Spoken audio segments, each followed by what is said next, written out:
Chers amis, je suis très heureux de me retrouver avec vous pour vous partager sur un sujet sur le pardon. Ce sera une série où nous allons aborder sur le pardon, mais nous allons aller dans plusieurs phases. Pour introduire ce sujet, je vous invite à venir me rejoindre dans Hébreux 10 sur le sacrifice de la nouvelle alliance. Dans Hébreux 10, du verset 1er au verset 5, nous voyons que la loi révèle la nature du péché. Mais la loi n'a pas mené le cœur de l'homme à la perfection.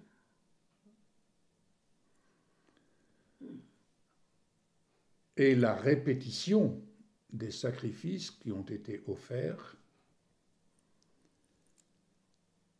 ne cesse de rappeler le souvenir des péchés. Mais, pour autant, cela n'a pas enlevé, n'a pas ôté de notre conscience la nature du péché. Donc ça, c'est la première phase. Nous poursuivons, à la lumière des notes que j'ai prises, toujours dans Hébreux 10, cette fois-ci, versets 5 à 10. En lisant ce passage, lorsque Christ entre dans le monde, il dit quelque chose de très important.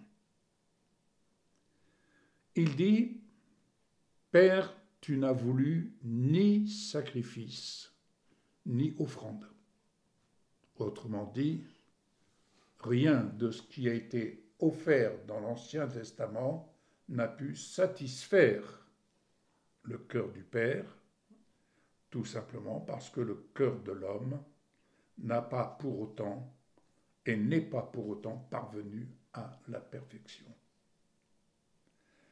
Alors, c'est là que il nous est dit, tu n'as voulu ni sacrifice, ni offrande, mais, et là, chose extraordinaire, tu m'as formé un corps.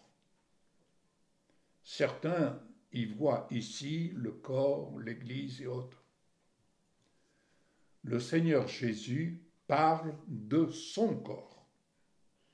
Tu m'as formé un corps comme Dieu a tissé notre corps dans le sein de notre mère. Donc tu m'as formé un corps.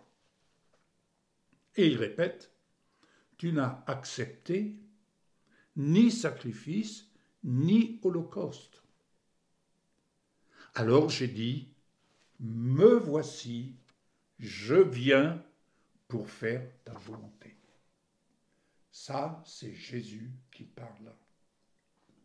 Jésus, envoyé de Dieu dans ce monde pour nous racheter, a dû mettre par écrit ce pourquoi il était envoyé et de reconnaître, puisqu'il était dans un corps comme le nôtre, de reconnaître et de confesser au Père, tu m'as formé un corps.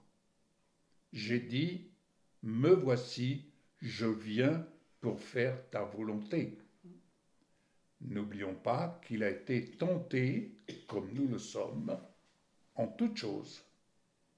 Tenté de faire les choses selon sa volonté.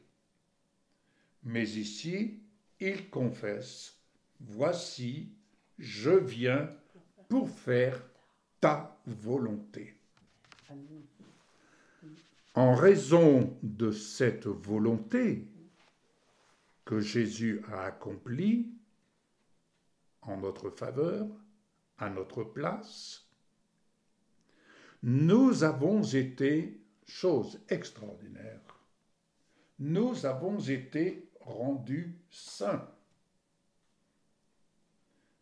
Dès l'instant où nous sommes là, devant cette réalité, notre conscience, en tout cas, je ne sais pas la vôtre, mais la mienne, c'est quelque chose qui me heurte.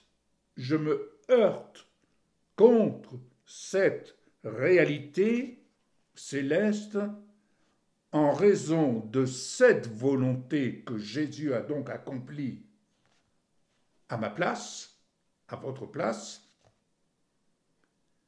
Il nous a rendus saints.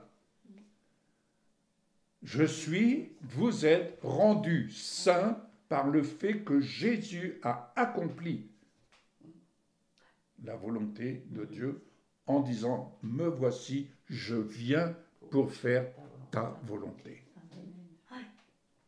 Ça, c'est la manifestation du pardon de Dieu, la manifestation de l'accomplissement pour rendre évident le pardon dans lequel nous sommes destinés à vivre, et vivre le pardon, c'est apprendre à se regarder saint.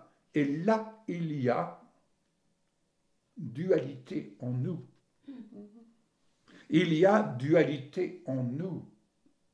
Et cette dualité, parfois, je dirais, nous torture. Et ce n'est pas pour rien que l'apôtre Paul dit cette célèbre phrase qui est souvent exprimée dans les prédications, « Mais qui me délivrera de ce corps de mort ? Grâce soit rendue à Jésus-Christ. » Et c'est pourquoi nous sommes là dans ce corps mortel, et pour autant, cette parole, cette promesse, nous avons été rendus saints par le fait que Jésus a accompli pour nous, et il s'est donné pour nous à Dieu le Père afin d'accomplir sa volonté.